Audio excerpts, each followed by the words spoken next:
चलो यार शुरू करते हैं। First of all the initial 15-20 minutes are very very very important to understand कि आंसर राइटिंग सीखनी कैसे है, स्टार्टिंग फ्यू डेज में क्या करना होता है, बीच में क्या करना होता है, and how you can create your own unique points जिससे अपने को एक्स्ट्रा मार्क्स मिलेंगे। देखो 3 पार्ट्स में डिवाइड करते हैं अपन इसको, and after every 30 to 40 minutes I will take your doubts. So initial 30 to 35 minutes I will give you my information which I want to give you. उसके बाद will take your doubts for 10-15 minutes, then I will explain you the second part and then I will take your doubts. So today's session will be of almost 2 घंटे के आसपास में होगा, divided into 2 parts. 30-35 minute पढ़ाऊंगा, फिर 15-20 minute doubt लूंगा, फिर 30-35 minute पढ़ाऊंगा, फिर 15-20 मिनट डाउट लूंगा। भाई देखो, आंसर राइटिंग अगर स्टार्ट करना है तो there are few things which you have to do in the answer writing. मतलब ये तो मस्ट डू है, जिसको अपन बेसिक हाइजीन फैक्टर्स कहते हैं कि whenever you do the answer writing, ये तो अपने को करना ही करना है। इनकी सबकी लिस्ट बना लेना। मैं आपको कुछ टाइम दे रहा हूं। एक तो सबसे पहले आप इसका फोटो ले लो। ये फोटो लेने के बाद स्क्रीनशॉट ले लो। स्क्रीनशॉट लेने के बाद अपने को इसका अपने हाथ से लिखते हुए बोर्ड के सामने या लैपटॉप जहां भी आप पढ़ते हो उसके सामने उसको चिपका लेना है। सबसे पहले मस्ट डू आइटम्स में आता है know your syllabus. Whenever there is lack of dimensions in answers, कोई भी क्वेश्चन आ गया जिसके आपको डायमेंशंस नहीं पता, जैसे कि आप इसी बार का क्वेश्चन ले लो कि 1990s के बाद गवर्नमेंट का एक्सपेंडिचर है वो चेंज हो गया है, और क्या वो चेंज एक्सपेंडिचर इंक्लूसिव ग्रोथ की तरफ गया है कि नहीं गया है।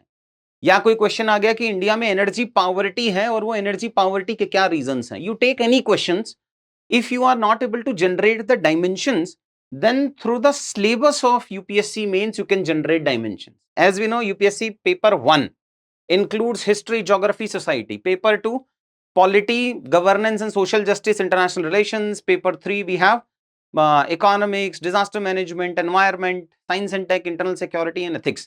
So these 10 to 12 dimensions can be generated in any question where you are not able to generate dimensions. तो सबसे पहला तो नो योर सिलेबस, ये बहुत जरूरी है। उसके सब पार्ट्स भी पता होने चाहिए। आपको क्रैम भी करना पड़ेगा सिलेबस क्या है, कि जीएस 3 के अंदर इकोनॉमिक्स के 6 सेक्शंस क्या क्या हैं, जीएस 2 में पॉलिटी में क्या क्या कंपोनेंट्स हैं। तो सबसे पहला तो आपको सिलेबस पता होना चाहिए। It is very much required to generate dimensions. Second आ गया, लिमिटेड सोर्सेज रखने पड़ेंगे। देखिए, the problem right now in answer writing is, और in case of mains is, that there is a problem of plenty. इतने सारे sources हैं आपके पास। सर ये तो यूट्यूब पे फ्री मिलता है, सर ये तो 2000 रुपए में मिल जाता है, सर ये तो उस टॉपर के नोट्स उठा लिए, सर उस टॉपर ने तो बोला था कि सेल्फ स्टडी से हो जाता है, सर उसने तो बोला था कि नहीं इसी कोचिंग इंस्टीट्यूट से पढ़ोगे तो हो जाएगा, उसने बोला था कि 6 अलग अलग कोचिंग। आप किसी भी टॉपर को उठाते हो तो आप फिर देखते हो अरे सर ये तो 10 इंस्टीट्यूट में गया हुआ है। इन सब से ना एक प्रॉब्लम क्रिएट हो गई। ये प्रॉब्लम आपके स्कूल के टाइम पे नहीं था, ये प्रॉब्लम आपके कॉलेज के टाइम पे नहीं था, ये प्रॉब्लम आ गया है कॉम्पिटिटिव एग्जाम्स के फेज में, and specifically for UPSC where there is various syllabus. अब कोई टीचर किसी सब्जेक्ट में अच्छा है, कोई टीचर किसी सब्जेक्ट में अच्छा है, कोई आंसर राइटिंग में अच्छा है, कोई किसी और कंपोनेंट में अच्छा है, कोई ऑप्शनल में अच्छा है, कोई सीसेट में अच्छा है। तो इतना कंफ्यूजन क्रिएट हो गया है। उसलिए सबसे पहले तो जरूरी है you need to limit the sources, कि दीज आर द सोर्सेज जहां से आप प्री करेंगे and these are the sources जहां से आप मेंस करेंगे। देखिए, प्री और मेंस दोनों के सोर्सेज ऑलमोस्ट सेम नहीं हो सकते, बिकॉज अगर आप इकोनॉमिक्स देखेंगे, for example let's take the subject economics, in prelims there will be questions which are conceptual in nature, factual in nature. In mains the syllabus is different, in mains the type of questions will be different.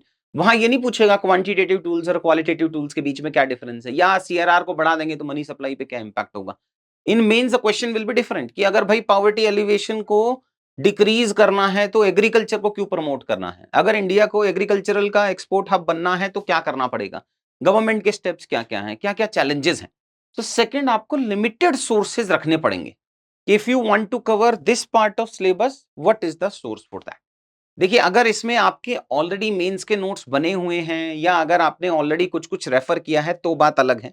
अगर नहीं किया हुआ है तो एक हमारा free initiative है जिसमें हम मेंस से रिलेटेड जो भी आपका कंटेंट होता है वो आपको यहां से मिल जाएगा। So what you have to do, you just have to search for mains booster series. आप गूगल पे जाके मेंस बूस्टर सीरीज को सर्च कर लेना। आपको जो ये फर्स्ट मेंस बूस्टर सीरीज मिलेगा, आप इस पे चले जाना। यहां आपके सारे GS1, GS2, GS3, GS4 सबको करीब करीब 1200-1300 पेजेस के आसपास में हमने कवर किया है। ये PDF है, ये आप जाके फ्रीली डाउनलोड कर सकते हैं। सो अगर आपके बेस नोट्स नहीं बने हुए हैं, but understand these base notes are not your foundation के notes. If you have taken any classes of foundation, तो वो आपके बेस नोट्स नहीं बन पाएंगे. They can be the base notes for prelims, but when it comes to mains वो आपके base notes नहीं बन सकते हैं. आपको फाउंडेशन से एक लेवल ऊपर के नोट्स चाहिए, जो ये मेंस बूस्टर सीरीज और उससे रिलेटेड बाकी भी बहुत सारे इंस्टीट्यूट्स निकालते हैं. अगर मैं कहूं तो विजन का जैसे वैल्यू एडिशन है या प्रहार है या येलो बुक है, अलग अलग इंस्टीट्यूट्स ने अपनी मेंस स्पेसिफिक अलग अलग नोट्स बना सकते हैं. वैसे ही हमारा मेंस बूस्टर सीरीज है. आपको क्या रेफर करना है, क्या नहीं रेफर करना है, बहुत सिंपल है. आप 2 सोर्सेज उठाओ, देखो किसमें ज्यादा समझ में आ रहा है. 20 पेज के आसपास में पढ़ के देखो. In 20 pages if you are able to figure out ना, या ठीक है, उसको रेफर कर लेना आप. लिमिटेड सोर्सेज रखना है मेंस के लिए स्पेसिफिकली, नहीं तो इतना डायनामिज्म है यूपीएससी के मेंस में दैट यू विल वेस्ट 1 और 2 और even 3 years just to finalise your sources. यहाँ ये अच्छा है, इसने माइक्रो डायग्राम अच्छा दे रखा है, चलो इसने सब ग्राफिकल समझा रखा है, इसके फैक्ट अच्छे हैं, वो समझने में ही आपका बहुत सारा टाइम चला जाएगा. सो आपको सोर्सेज लिमिटेड ही रखने हैं. Second, we have cover all the sections of the question. The major problem आज भी कवर करेंगे, मतलब नेक्स्ट क्लास में, कल मैं कवर कराऊंगा इसको, कि किसी क्वेश्चन को कितने पार्ट्स और सब पार्ट्स में ब्रेक करना होता है. You know the unique thing about UPSC mains 2024 का पेपर इज, जो अभी मेंस का पेपर आया है, they have asked more number of parts every question. Earlier, the normal thinking was that in a 10 marker question, there will be 2 parts which UPSC is asking. This time, in many questions, they have asked 3 parts in a 10 marker question. Similarly, in a 15 marker question, almost in every 15 marker question, they have asked 3 parts. So, you need to cover all the sections of the question. If there is a question, for example, if I have a question in front of me, question तो नहीं है, but चलो बाद में देख लेंगे कि कौन कौन सा क्वेश्चन आया हुआ है. So if I have question in front of me, I will explain you. वो कल और परसों की क्लासेस में वही डिस्कस करना है अपने को, कि किस क्वेश्चन को कितने पार्ट्स में डिवाइड करना है, किस पार्ट में डायग्राम बनाना है और किस पार्ट में डायग्राम नहीं बनाना है. देखो वो सब टेक्निकल है. Fortunately I am into this field from last 6 years. थोड़ा आंसर राइटिंग का फोर्टे है हमारा, तो उसमें किस पार्ट में बनाएंगे, किस में नहीं बनाएंगे, वो भी सोचना पड़ेगा कि क्या मैं हर पार्ट में डायग्राम बना सकता हूं, क्या मुझे हेडिंग डाल के लिखना है, कहां मुझे एग्जांपल्स लिखने हैं. वो सब अपन को डिस्कस करना पड़ेगा. वो अपन कल कुछ 2-3 टॉपिक शॉर्टलिस्ट करके गुड गवर्नेंस के वहां कवर कराएंगे. देन नेक्स्ट आता है, समटाइम स्टूडेंट थिंक्स कि it is an English exam. It is not at all an English exam. It is an exam which UPSC wants to hire for people who are going to serve the general public. अपने को पता है 70% population तो rural areas में रहती है. तो आपको लगता है कि कोई बहुत हाई फाई हार्वर्ड स्कूल से पढ़ा हुआ बच्चा ही सिर्फ सर्व कर सकता है वहां पे? नहीं. तो अगर वो सर्व नहीं कर सकता, तो इसका मतलब ये एग्जाम इंग्लिश का नहीं है.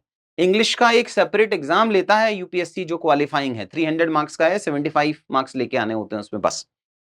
सो if you will make complex sentences, but हाँ, don't confuse this simple sentences with key quality keywords नहीं होने चाहिए इसमें. आज मैं आपको एक एक्सरसाइज कराऊंगा कि भैया एकेडमिक कीवर्ड्स क्या है, कैसे सेंटेंस की आप क्वालिटी बढ़ा सकते हो, रादर देन सिंपली राइटिंग कि there is a deficiency of infrastructure in India. उससे बेटर स्टेटमेंट है लैक ऑफ इंफ्रास्ट्रक्चर, उससे बेटर स्टेटमेंट है इंफ्रास्ट्रक्चर डेफिसिट. तो सिमिलरली अगर क्लाइमेट चेंज, अगर अपने को ये बताना है we need to create an infrastructure, we need to create cropping pattern which is less affected by climate change, उससे बेटर अपन लिखेंगे climate resilient infrastructure, climate resilient cropping pattern. तो ये जो वर्ड्स हैं, ये इंग्लिश के वर्ड्स नहीं है. All these are academic words, academic keywords. आपको सिर्फ इस एग्जाम को इंग्लिश और इंग्लिश को कंसंट्रेट करके नहीं देखना है. मैं आपसे जब ये प्रैक्टिस कराऊंगा आगे जाके कि भाई यहां अपन ने एक प्रैक्टिस की, जैसे ये समीकरण की आंसर कॉपी है. अब इसमें अगर वो चैलेंजेस पूछ रहा है कि issues in the higher education, accountability and equity, इसमें से कुछ भी इंग्लिश नहीं है भाई. ग्रॉस एनरोलमेंट रेशियो एकेडमिक है, lower for SC ST academic है, क्वालिटी में only 2/3 of institutions from India academic है. इसमें तो कुछ भी इंग्लिश नहीं है. तो जब आप पॉइंट जनरेट कर रहे हो, don't think it is an exam only those candidates can clear who knows English. शायद ये कंक्लूजन यहां से भी निकलता है कि हिंदी मीडियम के बच्चों का रिजल्ट उतना अच्छा नहीं आ रहा है, तो हो सकता है सिर्फ जिसको इंग्लिश आता है उसी का ही एग्जाम है. बट ऐसा बिल्कुल भी नहीं है. अनफॉर्चुनेटली हिंदी में वो उतना अच्छा कंटेंट अवेलेबल नहीं है, वो क्वालिटी ऑफ कंटेंट अवेलेबल नहीं है, जिसकी वजह से हिंदी मीडियम का बच्चा जो है वो पास शायद कम कर पा रहा हो, लेकिन इंग्लिश मीडियम के केसेस में भी it is not an exam of English, it is an exam where your knowledge will be tested, your structure will be tested, points will be tested and academic knowledge will be tested, बस उतना ही है। तो don't confuse yourself कि it is an exam of English, you have to make simple sentences. अब simple sentences अगर मैं कह रहा हूं तो उसका मतलब यह है कि आपका सेंटेंस छोटा भी होना चाहिए। It should not be like कि आपने 5 लाइन का सेंटेंस लिख दिया, अरे इवैल्यूएटर भूल जाएगा यार, 5th लाइन पे आते आते फर्स्ट लाइन पे क्या लिखा था वही भूल जाएगा। तो you have to write small sentences, notes votes बना लेना अभी साथ में, ठीक है। You have to write small sentences, none of your statement should be of more than 3 lines, उससे ऊपर नहीं जाना चाहिए। आप देखो ये जितने भी टॉपर्स रहे हैं इनका कोई भी स्टेटमेंट, ये 1 पॉइंट है ना, पॉइंट नंबर 5 6 7 4 3, आप कोई भी पॉइंट देखो none of them goes for more than 3 lines. तो ये आप एक फिक्स्ड रूल बना लो कि आप जब भी आंसर राइटिंग करोगे आपका एक पॉइंट 2 या 3 लाइन से ज्यादा नहीं जाना चाहिए। तो उस पार्ट को अपने को 100% फॉलो करना है, उसकी मैथमेटिक्स भी समझाऊंगा मैं आपको। नेक्स्ट आता है वर्बोसिटी। अब वर्बोसिटी से रिलेटेड मैं आपको कुछ मैथ समझाता हूं। देखो this exam is not because मतलब आप किस वे में लिखना चाहते हैं, मैं किस वे में बताना चाहता हूं, it is all because UPSC किस वे में आपका आंसर इवेलुएट करना चाहता है। Very simple, it is a 10 marker question. अगर 10 मार्क्स का क्वेश्चन है then this 10 marks is you are giving 2 pages by UPSC. इसका मतलब क्या हुआ, per page you have to write 75 words. ये fixed हो गया, me and you cannot change it. UPSC has given 2 pages for a 10 marker question, it means 75 words per page आपको लिखना है। Next 75 की कैलकुलेशन समझाता हूं कि 75 words per page. Now tell me how many lines usually you write. ये मैं हर बार answer writing के बेसिक्स में यहीं से कवर करता हूं, बिकॉज ये आपके आज जो हम तैयार कर रहे हैं 2-2.5 महीने लगते हैं मुझे किसी भी बच्चे को एक ठीक ठाक से लेवल की आंसर राइटिंग सिखाने में। आज जो हम डिस्कस कर रहे हैं ये नेक्स्ट 3-4 मंथ्स के लिए वैलिड रहेगा। सो जो लाइंस हैं वो ऑन एन एवरेज एक बच्चा 14 to 16 लाइंस लिखता है पर पेज। इसका मतलब per line you have to write 5 to 6 words. Now again this is all maths, me and you cannot change it. You see any of the toppers copy. ये एक जैसे आदित्य शर्मा है, फर्स्ट अटेम्प्ट का क्यूपी का बच्चा था। आकृति है, ये भी क्यूपी की बच्ची थी। Unfortunately she cleared in the last attempt. पहले 5 साल तक लगातार प्री पास नहीं हुआ इस पार्ट के लिए। या बुडानिया है, ये जितने भी बच्चे हैं मेरे, उन सब की आंसर राइटिंग को आप देख लो। टॉपर्स बुकलेट को उठाओ, उसको देखो। उसमें आपको समझना यह है कि जो भी बच्चा 450 460 प्लस स्कोर करता है, और होमवर्क लिखो किस किस के आपको वीडियोस देखने हैं। आज सिम्मीकरण के वीडियो देखने हैं आपको, रैंक 31 फर्स्ट अटेम्प्ट। फिर आप रितिका के वीडियो देख सकते हैं। फिर आप मृदुल शिवहरे के भी वीडियो देख सकते हैं। एक कुछ कुछ बच्चे हैं जो मेरे पास थे, क्यूईपी में थे सबके सब, और सबके सब अपने बैच के यंगेस्ट आईएएस ऑफिसर्स हैं। तो ऐसा तो होगा ना कि with limited knowledge how they clear this exam. अपने को भी मोटा मोटा यही चाहिए, आपको मास्टरी तो करनी ही नहीं है इस वाले पार्ट के लिए। तो इन सारे बच्चों के आप आज जाके कुछ कुछ लेवल पे वीडियोस देखेंगे। सो पर coming back to this mathematical calculation, per line आपको 5 to 6 वर्ड्स लिखना। ये हो गया दूसरी कैलकुलेशन फिक्स्ड। अगर if your font size is less, उसको इंक्रीज करेंगे। अगर बहुत बड़ा फॉन्ट साइज है तो छोटा करेंगे, बट लिखना ब्रॉडली आपको इतना ही है। Coming back to the second calculation related to this, 150 words का क्वेश्चन है, उसको अपन 3 पार्ट्स में डिवाइड करते हैं। First we have is introduction, second we have is body, and third we have is conclusion. As we know usually how many words should be there in introduction? There should be 3 lines or 4 lines. Again ये भी देखना आप कि जो first attempt में बच्चा पास कर रहा है ना, और जो सेकंड अटेम्प्ट में बच्चा पास कर रहा है वर्सेस 5th 6th अटेम्प्ट वाला, you will see first and second attempt kids they write introduction in 3 lines or max to max 4 lines. आप कॉपी देखना, ये GS3 की जो बुकलेट है इसमें 3 आंसर्स, 3 टाइप्स के आंसर्स हैं इसमें। आदित्य शर्मा फर्स्ट अटेम्प्ट, समीकरण first attempt, black and white वाले समीकरण के हैं। उसके बाद जो सेकंड हैंड राइटिंग है वो आकृति सेठी की है, और थोड़ी डॉक्टर था तो थोड़ी हैंड राइटिंग जो इनसे थोड़ी सी कम है, लेजिबल अच्छी है, वो आदित्य शर्मा की है। अब आप कंपेयर करना कि आदित्य शर्मा का इंट्रोडक्शन प्लस समीकरण का introduction, both for first attempt, and आकृति का इंट्रोडक्शन। बिकॉज जैसे जैसे आपको नॉलेज बढ़ती जाती है वैसे वैसे आप कॉम्प्लेक्स बनाते जाते हैं चीजों को। तो अपने को वो सीखना है जो 450 प्लस के आसपास में लेके आया, प्लस जिसके जीएस के अंदर 450 प्लस थे, प्लस फर्स्ट या सेकेंड अटेम्प्ट का बच्चा। तो आपका इंट्रोडक्शन 3 या मैक्स 4 लाइंस के बीच में होना चाहिए। वर्ड्स में कहूं तो 15 से 20 वर्ड्स,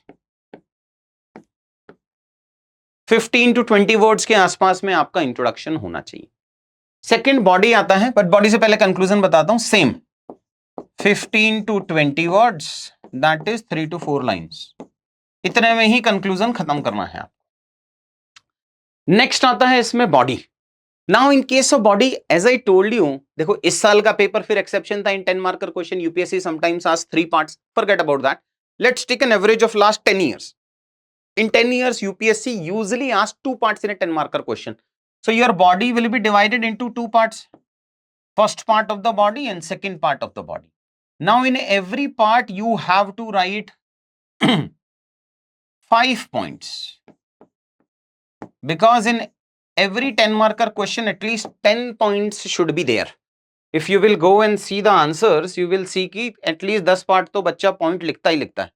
ये issues in higher education 7 points यहाँ लिखे, फिर 1 2 3 4 5 6 7, तो 7 and 7 14 और 3-4 पार्ट यहाँ लिख दिए, तो 15-16 पॉइंट के आसपास में 15 मार्कर में हो गया। 10 मार्कर क्वेश्चन देखोगे तो 10 पार्ट्स के आसपास में आपको मिलेगा। यहाँ देखते हैं, इमर्जिंग टेक्नोलॉजी 1 2 3 4 5 6, इकोलॉजिकल 1 2 3 4 5 6, ये सोशो इकोनॉमिक 1 2 3 4 5 6 7, 1 2 3 4 5 6 7। सो रफली अगर मैं कैलकुलेशन लेके जाऊं तो आपको एक हेडिंग के नीचे में एटलीस्ट जो है वो 5 पार्ट्स तो लिखने ही लिखने हैं। 5 points you have to write, sorry.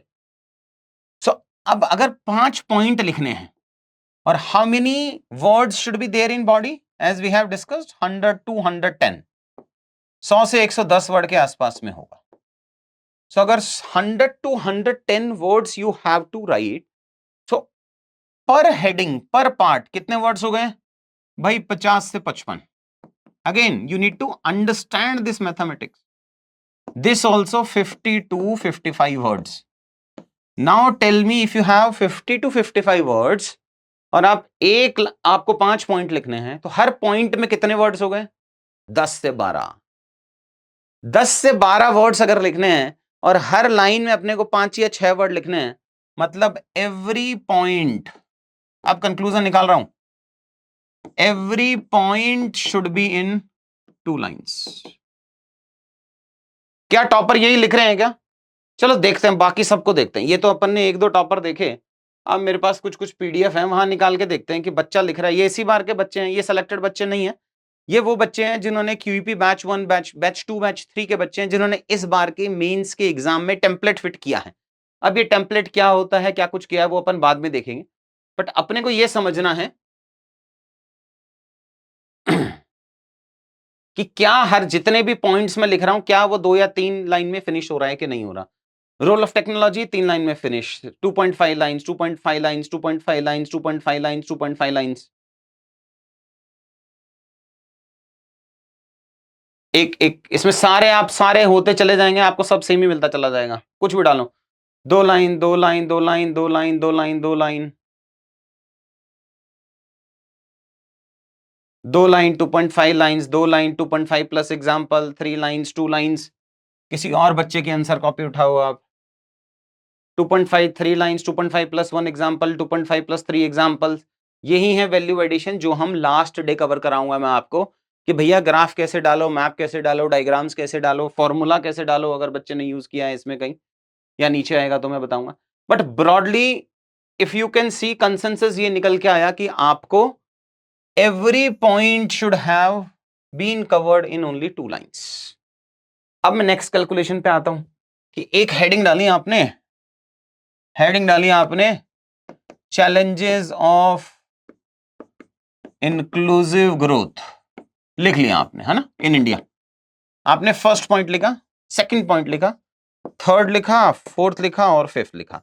As we have discussed कि एक पॉइंट में 10 से 12 वर्ड्स आएंगे, मतलब first, second, third, fourth, fifth, sixth, seventh, eighth, ninth, 10th, 11th लगा लो, 12 लगाना है तो यहां लगा लो, एटसेट्रा।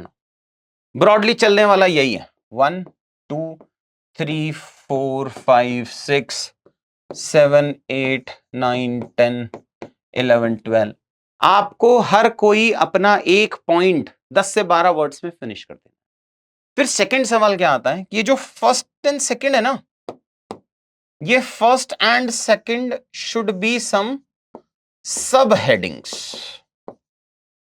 अभी मैं आपको बस स्ट्रक्चर समझा रहा हूं कि 3 दिन में हम चाहेंगे क्या क्या करना है। दे शुड बी सम सब हेडिंग्स।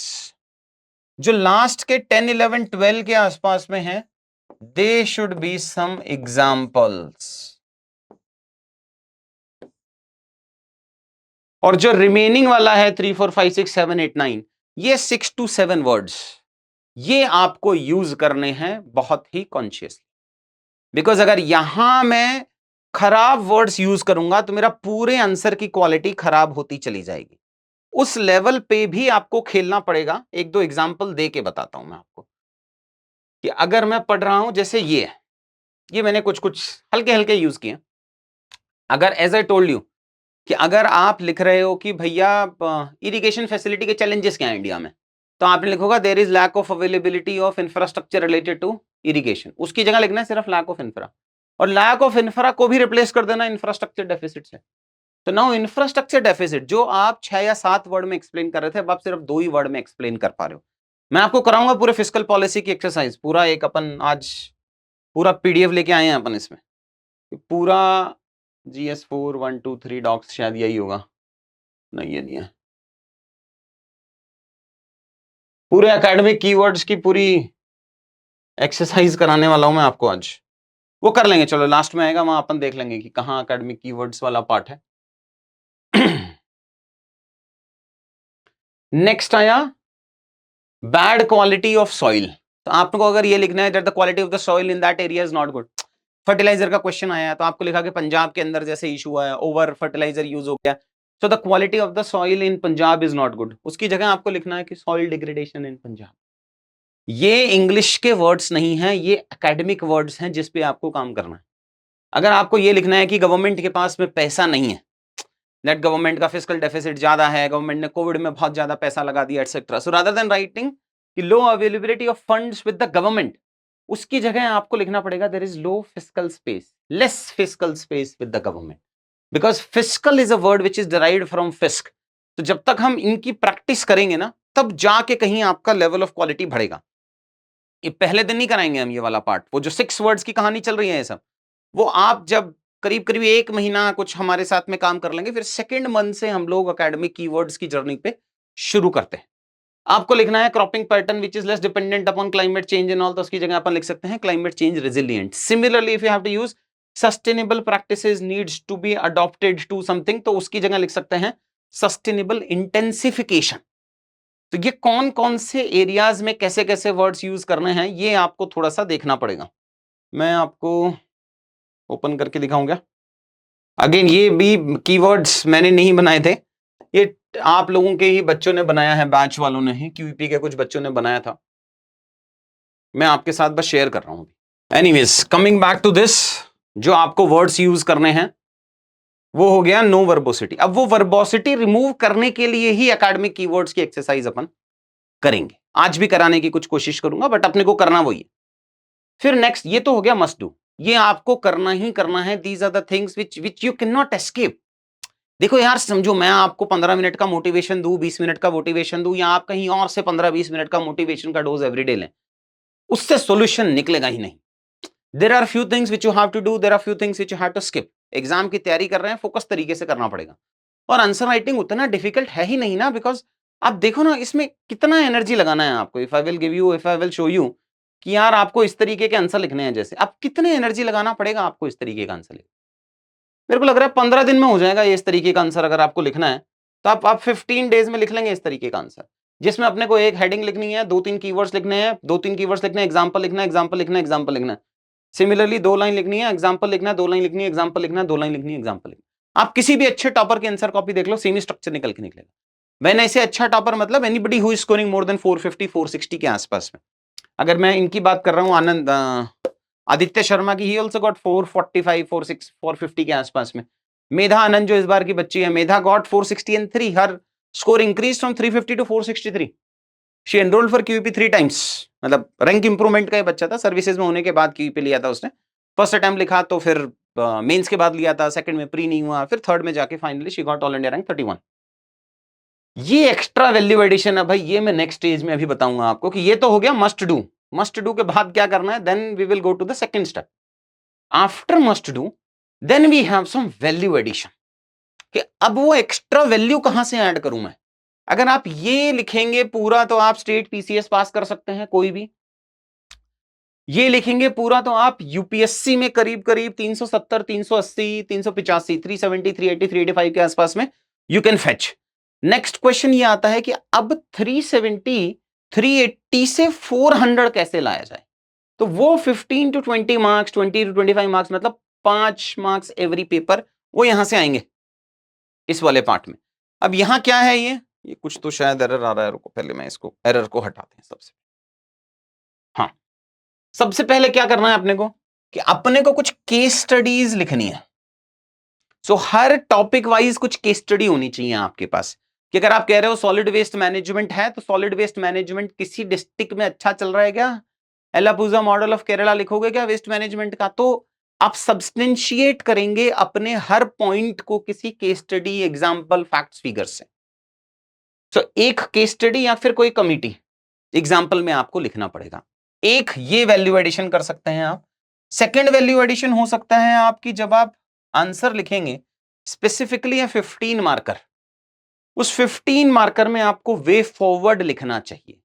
वे फॉरवर्ड कैसा दिखता है या क्यों लिखना होता है दिखाता हूं। कि जैसे ये क्वेश्चन है बच्चे का, उसने इश्यूज इन हायर एजुकेशन लिखा, फिर ये steps taken by the government लिखा, फिर लिखा further steps to promote.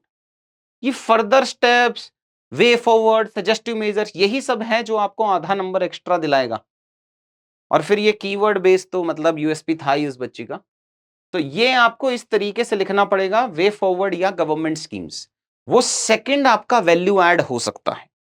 Next आएगा कि कुछ आप फैक्ट्स लिख सकते हैं extra to substantiate the point, या राइट साइड में बॉक्स बना सकते हैं। कुछ आंसर्स दिखाऊंगा मैं जहां राइट साइड में बॉक्स बना हुआ है।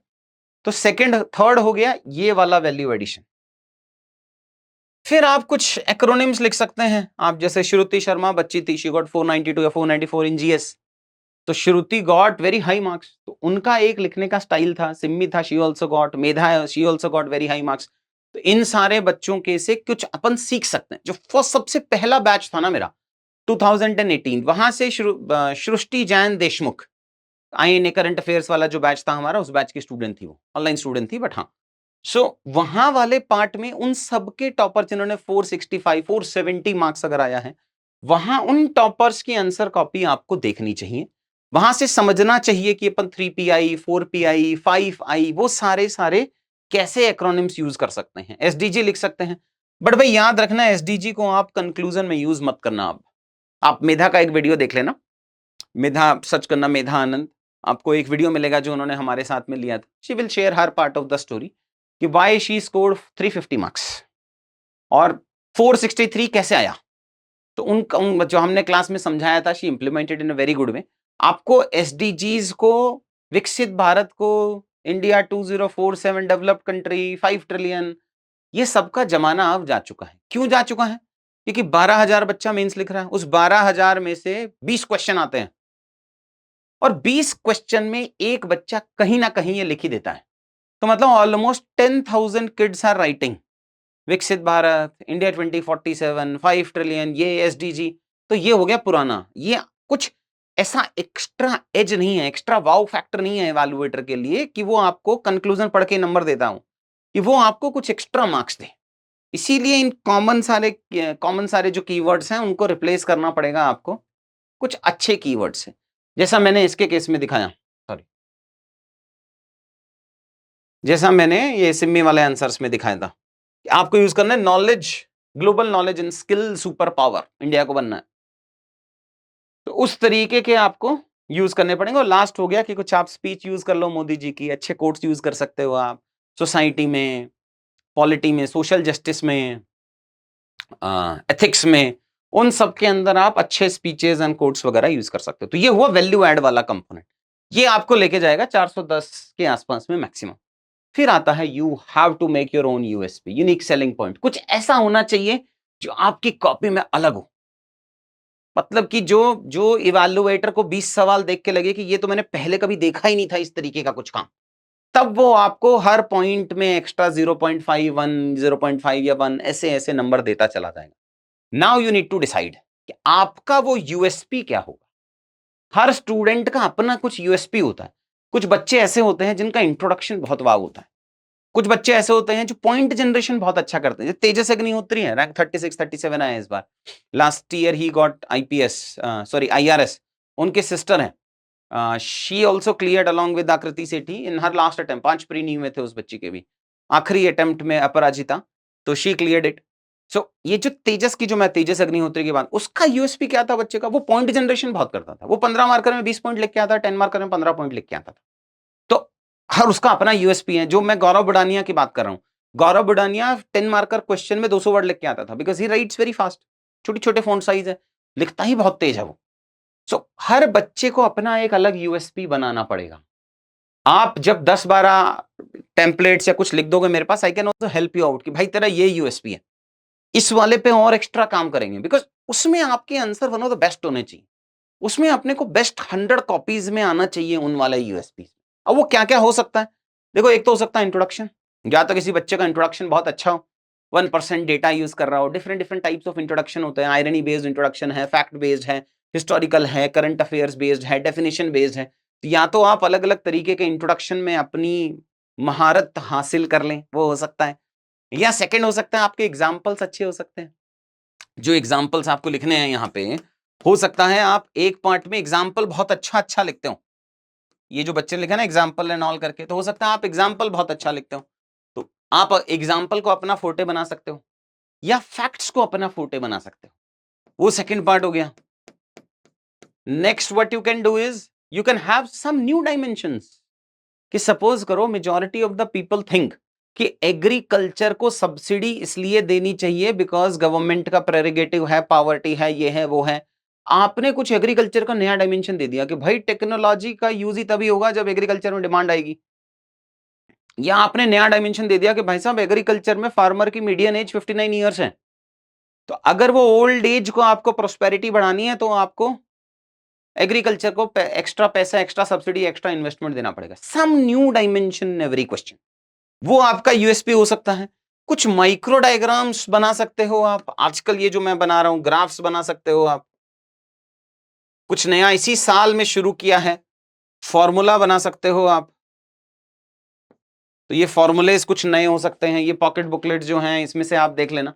पॉकेट बुकलेट में आपको बताऊंगा भी कि how I have got at least 50 55 60 messages from the kids and some of them are in services as well, how they use these QP pocket notes in their final exam। जो इस बार mains लिखा है बच्चों ने, उस वाले पार्ट में मैं दिखाऊंगा कि किस किस क्वेश्चन में कौन कौन सा पार्ट आप यूज कर सकते थे। तो इनमें से कुछ कुछ को आपको अपना यूएसपी बनाना पड़ेगा। तो ये मेरा फर्स्ट वाला पार्ट खत्म होता है। I will take some of your doubts now before after I will explain you कि how QP pocket notes can be used. इसमें से आपको कुछ मस्ट डू करने हैं, कुछ वैल्यू ऐड करना है, और कुछ को अपना यूनिक यूएसपी बनाना है जो सिर्फ आपको आता हो, आप टॉप 100 में आते हो उसमें इंडिया के अंदर, तभी वो आपको एक्स्ट्रा मार्क्स फेच करेंगे। और 450 के आसपास का अपन टारगेट कर रहे हैं। देखिए आप ये एग्जाम सिर्फ पास करने को नहीं दे रहे हैं कि अच्छा जीएस में 400 भी आ गया तो अपना काम हो जाए ना, फिर आप रैंक इंप्रूवमेंट के सर्कल में फंसोगे। अपन आप और हम मेहनत कर रहे हैं 450 मार्क्स लाने के लिए, कि अगर जीएस में 450 आ गया, जो कि आ सकता है, बहुत बच्चों का आ सकता है, आप कुछ दुनिया नहीं बदल। हाँ, अगर आप बोल रहे हो कि सर 490 लाएंगे, या जो मैं सोच रहा हूँ कि कोई बच्चा 500 ले आए, वो अलग है दुनिया में कि अच्छा ठीक है हमें दुनिया में कुछ अलग करना है, उसके लिए अलग कहानी। But 450 is a doable thing. 445 460 पे तो रैंक इंप्रूवमेंट के बच्चे क्यूपी क्लास लेने आते हैं, तो वो अलग कहानी है। तो अगर वो वाला पार्ट लेके आना है तो आपको अपना एक यूएसपी बनाना ही पड़ेगा, जो अपन कोशिश करके बनाएंगे। क्या हो सकता है, but you need to create one USP. Before I will take some of your doubts of the first part, this is where QP के जो पॉकेट नोट्स हैं, फर्स्ट पार्ट से शुरू करता हूं भाई। ये पेपर 1 के अंदर हमने इसको यूज किया था कि मेजॉरिटी 50% क्वेश्चंस में यूज हुआ। ये क्वेश्चन आया था passage of field of society and economy from Rigvedic. ये अपन ने एक status of women through history ये बनाया था अपन ने इसको। एक ट्रेंड ऑफ कास्टिज्म राइज, ये तो ये छोटे छोटे 2 माइक्रो डायग्राम ऑफ हिस्ट्री में बना सकते थे। फिर sea surface temperature, how does it affect the formation of tropical cyclone, तो अपन एक फॉर्मूला बनाया था कि cyclone formation equals to this rise in sea surface temperature का एक छोटा सा इंडिपेंडेंस से अब तक का डेटा के साथ आप बना सकते थे।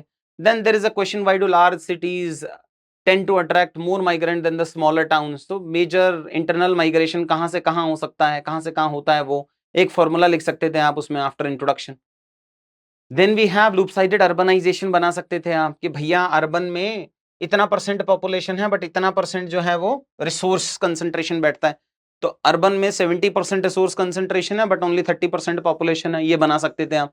इम्बैलेंस पॉपुलेशन डिस्ट्रीब्यूशन बना सकते थे आप सिटी का। फिर the concept of demographic winter वाला जो पार्ट आया, तो फैमिली प्लानिंग का एक फॉर्मूला दिया था अपन ने, वो बना सकते हैं। टोटल फर्टिलिटी इंडिया में बना सकते हैं, इंडिपेंडेंस पे क्या था और आज कितने पे बैठे हैं अपन। Then projected population of India by 22nd century और एंड ऑफ 21st क्या होगा, पॉपुलेशन पिरामिड इंडिया था, चाइना कंपेयर किया था।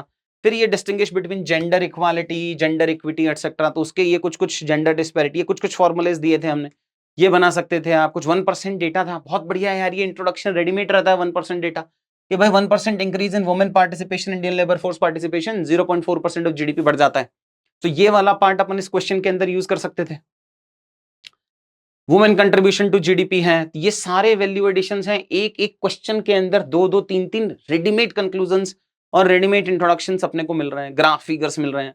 फिर ये अचानक से यूपीएससी ने एक बम फेंक दिया कि भैया जीएस2 का सवाल जीएस1 ने पूछ लिया, एनजीओ वाला, in dealing with socio economic issues development what kind of collaboration between government, NGO and private sector. क्यों पूछा पता नहीं, but that is what UPSC is famous for, कि जीएस2 का सवाल 1 में, 1 का 2 में, 2 का 3 में, 4 में वो पूछने के लिए फेमस है। तो अब सीधा क्वेश्चन था, increase NGO reach equals to increase empowered marginalised groups, increase innovative policy and increase government accountability.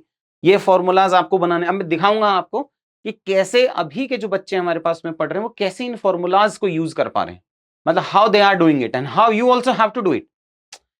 करना तो पड़ेगा ही अपने को, बिकॉज आज नहीं तो कल वो innovation, if you will write all India rank 1 जो 2017 में होगा, 18 में होगा, 19 में होगा, उनकी कॉपी अगर आप, ऑल इंडिया रैंक 1 उनकी कॉपी अगर आप आज अपलोड कर दो यूपीएससी के लिए इवैल्यूएट करने को, they will fetch at least 100 less marks which they fetched और विच दे स्कोर्ड इन 2016, 17, 18, 19 में।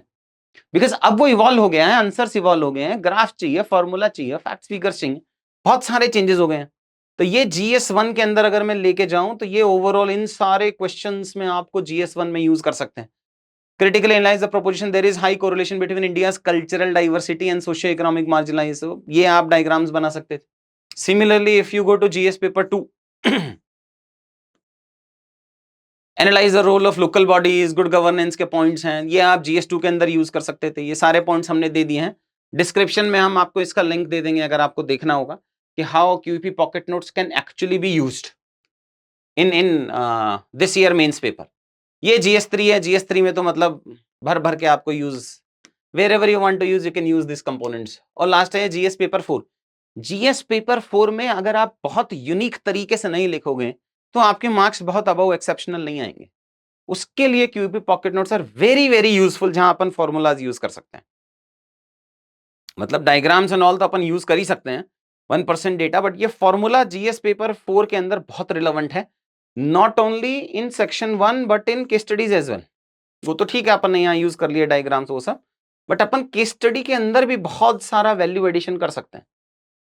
तो ये एक्स्ट्रा फॉर्मूलाज आपको यूज करना पड़ेगा in case of the case studies as well. तो अभी ये ब्रॉडली पॉकेट नोट्स को यूज कैसे करना है ये मैंने आपको बता दिया है।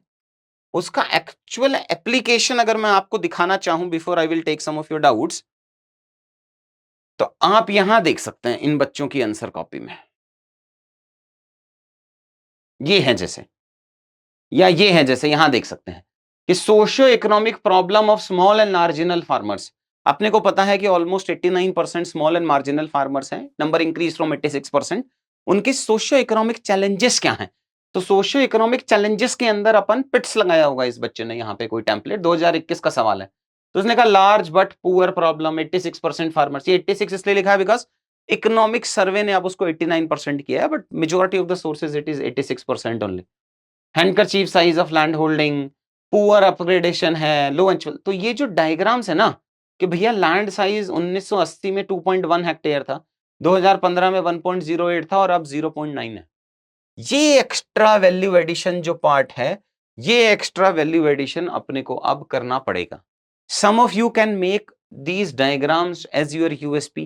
Some of you can make formulas as your USP.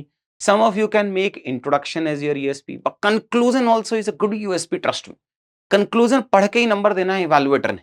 So some of you can make conclusion as your USP.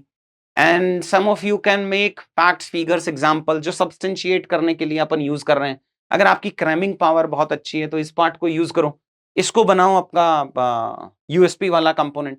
बाकी मैं आपको अभी के प्रेजेंट के बच्चों के और आंसर दिखाता हूं जो उन्होंने फिल किए हैं। Wait, let me show you some of the formula. चलो ये 2024 वाला पार्ट लगा के देखते हैं। ये एक बच्चा है, एग्जिस्टिंग ही बच्चा है, उसकी आंसर कॉपी में लगा के देखते हैं कि कैसे उन्होंने फॉर्मूलाज को यूज किया है। यहां देख लेते हैं। चलो, examine the pattern and trend of public expenditure on social services in post reform period in India, to what extent this has been in consonance with achieving the objective of inclusive growth। Question ये है कि भाई 1991 के reforms के बाद government ने अपना expenditure का जो पैटर्न है वो बदल दिया है, क्या वो एक्सपेंडिचर पैटर्न इंक्लूसिव ग्रोथ कराएगा कि नहीं कराएगा? This exactly is the question. ठीक है, समझ में आ रहा है, दिखाई दे रहा है? इंट्रोडक्शन में बच्चे ने यही लिख दिया भैया, increase in public expenditure bye 1%, 2.7% of GDP से बढ़ जाता है, आईएमएफ ने दिया। इससे बढ़िया इंट्रोडक्शन क्या मिलेगा? बट वो तभी मिलेगा जब रेडीमेड बना होगा। तो बच्चे ने क्यूईपी पॉकेट नोट्स में पढ़ा होगा, वहां से निकाला होगा, वो लिख दिया। फिर government expenditure on social services होता क्या क्या है वो उसने लेफ्ट साइड में लिखा, राइट साइड में लिखा हेल्थ और एजुकेशन पे कितना एक्सपेंडिचर है, तो ये इनोवेशन हो गया इसका। फिर लिखा उसने public expenditure on India supports inclusive growth, sustainable growth, rapid and all. तो यहां इसने लगाया होगा इंक्लूसिव ग्रोथ का टेम्पलेट। तो एक इंक्लूसिव ग्रोथ, तो कुल मिला के कुछ 15-17 टेम्पलेट्स मैं पढ़ाता हूं, उन टेम्पलेट्स को ही अपने को बेस बनाना है अगर उस टाइप का क्वेश्चन आएगा तो। जैसे जो हम देख रहे थे कि ये नहीं, ये भी नहीं, कहां गया वो, सॉरी, पता नहीं, अपने आप गायब हो जाते हैं कुछ कुछ। सब वो जो एक हमने एग्रीकल्चर के पीवाईक्यूज में लगा के देखा था कि सारे एग्रीकल्चर के पीवाईक्यूज में अगर मैं कहूं तो कैसे वो टेम्पलेट लगाएंगे। तो मैं कुछ फैक्ट्स पढ़ाता हूं, जैसे कि अगर ये GS2 गवर्नेंस का कुछ फैक्ट है, ये मैंने बच्चे को पढ़ा, ये उसी बच्चे के ही वो हैं जो मैं आपको आंसर्स दिखा रहा हूं, ये उसी बच्चे के ही आंसर्स हैं। सो मैंने ये फैक्ट फिगर क्लास में याद कराऊंगा, उन्हीं फैक्ट्स फिगर्स को अपन यहां कुछ ग्राफिकल फॉर्मेट में नोट्स बनाते चले जाएंगे। ये आपको करना होगा उसी क्यूईपी पॉकेट नोट से, या क्लास में जो मैं पढ़ाता हूं उसके छोटे छोटे छोटे छोटे नोट्स आपको यहाँ पे बनाते चले जाने हैं। ये हुआ, ये हुआ, ये हुआ, और यहीं से याद करते हुए चले जाने। देखिए, answer writing is a process. अगर हम 2-2.5 महीने के आसपास का एफर्ट्स डाल लेना तो आप वहां से इस वाले पार्ट पे पहुंच सकते हो बहुत इजीली। ये रियल टाइम में लिखे हुए आंसर्स हैं बच्चों के, मतलब ये ऐसा half half answers and all नहीं लिखा है। मैंने कहा भाई पीवाईक्यू में लगा के देख लो, उन्होंने अपने हिसाब से लगाया है। चैलेंजेस टू इंक्लूसिव ग्रोथ लिखा, कंक्लूजन लिखा, फिर ये सेकंड क्वेश्चन आया, उसमें लैंड रिफॉर्म्स के कंपोनेंट लिखे, फिर ग्राफ्स लिखे 1950 से अब तक कि टोटल ग्रेन्स का प्रोडक्शन कितना बढ़ गया है, फिर इसमें चैलेंजेस वाला पार्ट लिखा है, फिर ये गुड गवर्नेंस एंड ऑल। तो ये क्वेश्चंस को रियल टाइम में एग्जाम ओरिएंटेशन, तो ये एक बच्चे की कॉपी देख लिया आपने, ये दूसरे बच्चे की कॉपी है, इंट्रोडक्शन आया है, फिर ये फॉर्मूला यूज किए उन्होंने कि दिस इज हाउ ही और she use the formula, this plus this equals to सशक्त भारत। ये फैक्ट्स फिगर्स उन्होंने अपने लिखे हैं, ये एक छोटा सा डायग्राम बनाया है, कितना कितना बॉडीज इंडिया में चल रहा है, प्रॉस एंड कॉन्स क्या होगा, मर्जिंग ऑफ दिस का। तो ये रियल टाइम में निकल के आए हैं भाई इनके आंसर्स। तो अगर रियल टाइम में ये बच्चे 1.5-2 महीने में पहुंच सकते हैं यहाँ पे, मतलब या तो B2 का बच्चा है, B3 का बच्चा है। B2 स्टार्ट हुआ था 8 अगस्त को, आज अपन पे बैठे हैं ब्रॉडली क्या 23-24 सितंबर में, मतलब 1.5 महीना हुआ है ब्रॉडली। तो उस 1.5 महीनों में ये बच्चे अगर यहाँ पहुंच सकते हैं, मैं और दिखाऊंगा आपको कि ओवरऑल में किस तरीके का टेम्पलेट राइटिंग करते हैं, किस तरीके से अपने को भरना है। ये छोटा माइक्रो डायग्राम बनाया होगा उसने, इससे ये रियल टाइम के अंदर बॉडी के एंड में उन्होंने फॉर्मूला बना दिया नारी शक्ति, किसान शक्ति, युवा, जनजाति, लोक शक्ति इक्वल्स टू भारत शक्ति। अब ये वो यूएसपी है जो मैं आपको बता रहा था कि अगर आप किसी भी चीज को अपना एक यूएसपी पकड़ोगे और उसको इतना स्ट्रॉन्ग कर लोगे, इसको पढ़ते ही आपको 0.5 मार्क्स मिल जाएंगे। When the evaluator is going to read such content, trust me, you will get 0.5 extra marks. और वही तो हर आंसर में अगर 0.5 मिल रहा है तो भाई हर पेपर में 7-8 नंबर बढ़ गए। 780 इन एवरी पेपर मतलब 780 इन एवरी पेपर मतलब ऑलमोस्ट 25 to 30 मार्क्स इंक्रीज हो गया आपका। ये एक और बच्चे ने अप्लाई किया है। Similarly I have this kid also. ये वही बच्चे हैं जिनके मैंने आपको ये नोट्स दिखाए थे, है ना। ये वाले जो नोट्स उन्होंने बना रखे हैं उन्होंने ही इसको लिखा है। छोटा डायग्राम बनाना है, कंक्लूजन, कीवर्ड बेस्ड कंक्लूजन कि भैया फूड इन्फ्लेशन को सॉल्व करने के लिए बैंडेड सॉल्यूशंस की जगह बास्केट ऑफ मस्ट रिफॉर्म्स करना है। यहां उन्होंने स्टीपाई का टेम्पलेट लगाया, increase in millet equals to increase in this plus this plus this. ये उसका GS2 का आंसर है। डिजिटल नागरिक, digital democracy equals to development through digitalisation. क्या बढ़िया पॉइंट है यार। हर पॉइंट के बाद में एक एग्जांपल लिखना पड़ेगा आपको। एक ग्राफ बना दिया, एक सेकंड ग्राफ बना दिया, top 6 e governance, QP pocket notes का है। कीवर्ड बेस्ड कंक्लूजन है कि transform e governance landscape from digital divide to digital dividend. अब ये बच्चे शायद इस लेवल पे पहुंच गए हैं कि 2-3 टेम्पलेट मर्ज करके लिख रहे हैं। नाइस।